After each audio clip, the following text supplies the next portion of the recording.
Next, it's time to run the numbers, and that means business with Yuka Royer tonight. Hello there. Hello, Charlie. Now, the economic impact from the coronavirus outbreak continues to grow, and now it's keeping some firms away from a major trade show. Tell us about that. That's right. Well, the Swedish tech firm Ericsson and South Korea's LG have both decided to pull out of the Mobile World Congress in Barcelona that starts on the 24th of February. This as a precautionary measure to avoid any risk of contamination by exposing its staff to an event that draws thousands of people from across the world. Ericsson is one of the main global suppliers of the next generation or 5G mobile networks. Its rival, China's Huawei, has said it will attend the event. Now, Myanmar has not reported any confirmed coronavirus cases yet, but its economy has started to suffer. Emergency restrictions mean the movement of people and goods into China is now heavily controlled, and Burmese watermelon farmers have seen their profits slashed. James Wilson has more.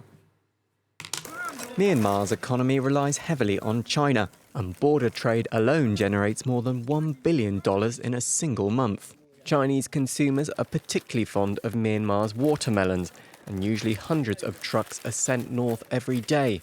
But since the outbreak of the coronavirus, strict restrictions on the movement of goods has caused trade to plummet. Our produce is going to China via our trader at the border. The traders told us not to bring the watermelons to the border as there are no buyers there. So we don't dare to bring our fruits. The border remains open, but only 20 or 25 trucks a day have been allowed to pass through recently. The result is watermelons are selling at only a third of their normal value, and thousands are being left to rot in the fields. When we started this business, we had 300 employees for 200 acres of farmland. Now there is only 10% left to harvest this season, and also because of the virus, I sent all of them back. Now we have only 30 employees, including the head workers, 40 employees. Farmers have instead tried to sell their goods in Myanmar, but domestic demand is lower and cannot compensate for the loss of the lucrative Chinese market. Let's look at the day's trading action now. And Wall Street has pulled back from record high levels despite a surprisingly strong US jobs report as concerns over the impact of the coronavirus outbreak deepened. The Dow closed down almost 1%.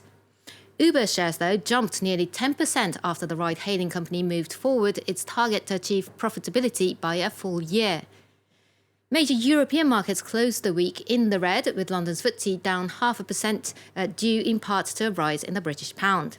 And shares in French carmaker Renault fell after it said it would suspend production at its South Korean plant due to supply shortages caused by the outbreak. And finally, for business, economic hardships can have a severe effect on a child's upbringing, but one 8-year-old boy in Uganda has turned the fortunes around by singing about poverty.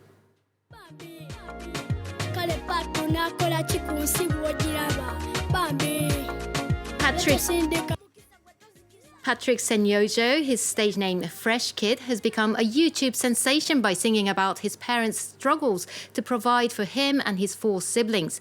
He began by doing warm-up acts in concerts, but ironically, his career really took off when the Ugandan government tried to bar him from singing due to laws against child labour. The boy then made a new music video pleading with the authorities to allow him to sing, which became a hit song and won an American Music Award and a deal with the government.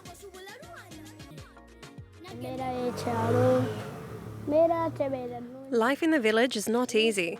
Sometimes you achieve what you want and other times you don't. Sometimes it's a happy life and other times it's not. For me, it was not the best life. So I decided to sing, so I can follow my dreams. Quite an achiever there, Yeah, what a just story. 8 years old. What a story. Yuka Royer with Business, thank you so much.